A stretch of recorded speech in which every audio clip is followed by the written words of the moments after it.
to create full ceramic restorations. You see, by pressing it in a furnace. This is a centering device, and on this centering device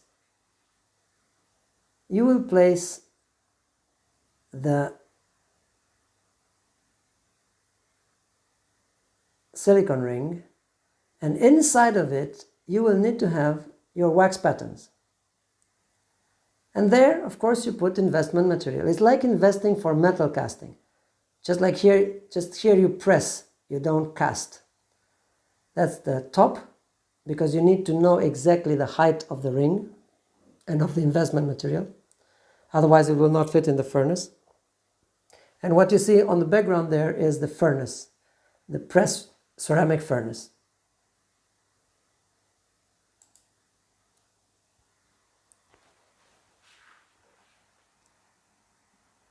So it will get in the furnace, the whole thing will get in the furnace after you take everything out from the preheating furnace and the wax has gone out.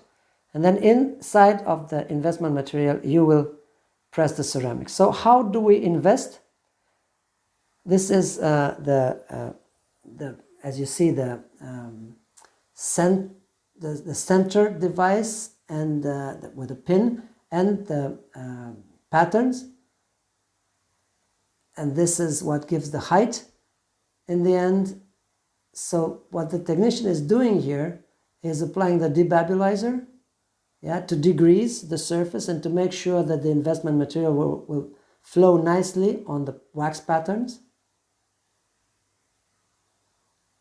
So it's exactly what you saw demonstrated by the other technician. So we don't have a cone like for the metal, we have a centrator device. Those are the wax patterns. The limit for the ring, for the cylinder, is silicone, because it will be removed. It doesn't stay there in the furnace. Of course, it would be burned. And this is investment material.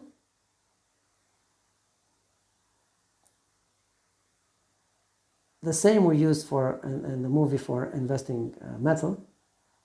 This is the exact measuring for the liquid, and it requires, in this case, liquid plus water. So the mixture had to be done exactly.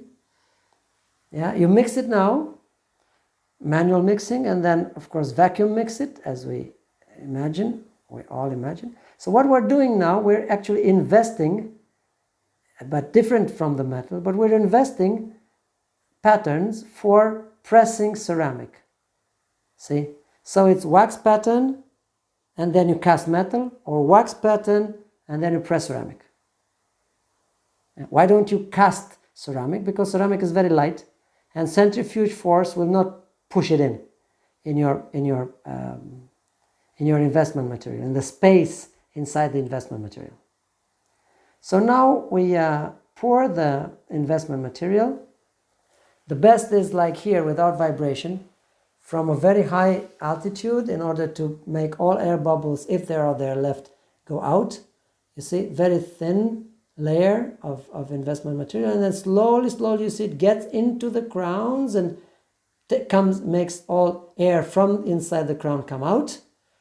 And then you just fill it up to the top. I said that you need a very exact height of this cylinder, because the furnace has to keep it in place, so it has to fit perfectly in the furnace. So that's why we place this top, this tap on the top.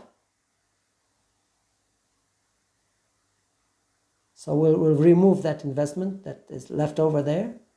And now we have the correct height, and our patterns are inside, right? Now we wait for this to set, and then we place this in the preheating furnace. The wax will be burned out, and the canals inside, the space inside, will be filled with pressure with melted ceramic in that special furnace. You see, this is where we put it.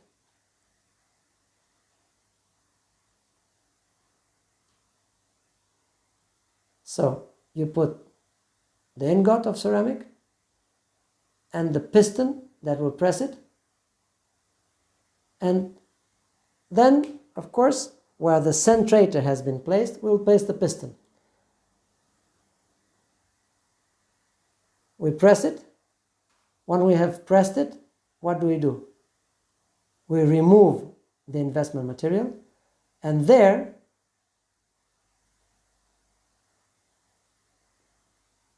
on the top of the pressing cylinder, we shall find our we will find on the top of it our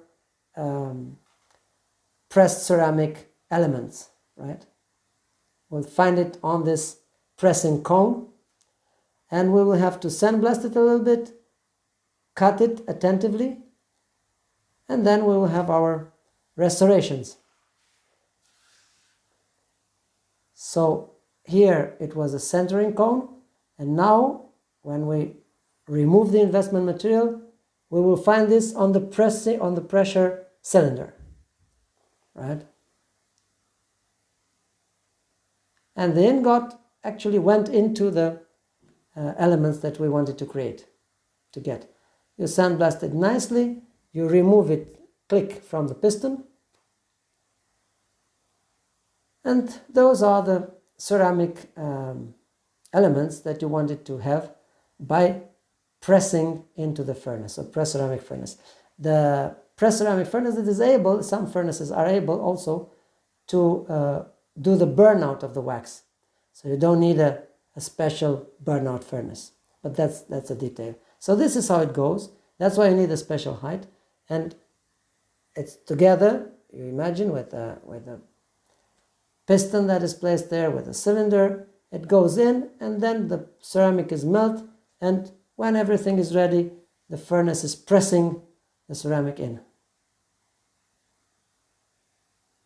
Piston presses the ingot, and the ingot gets into the shapes of our patterns, of what was the wax pattern inside.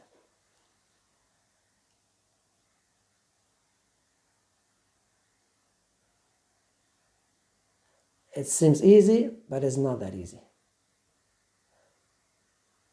And at the end of the day, you get a ceramic that has one single color from top to bottom, and you'll have to make it look nicer. Yeah, but it's way easier than to work on refractory. But you don't get the same results, that's for sure.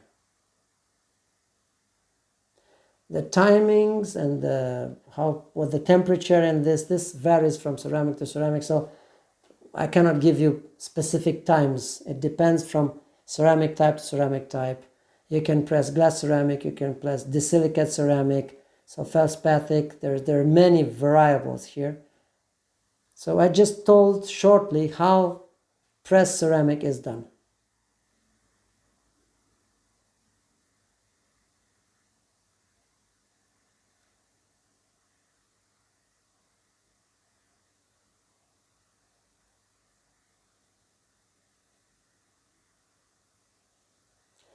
As a rule, the pressing goes to around 1000 degrees temperature, which is higher than what regular ceramic is burned at, is baked at. So regular ceramic is baked 800, 900 degrees, and this press ceramic, the silica especially, is baked like 1000 degrees.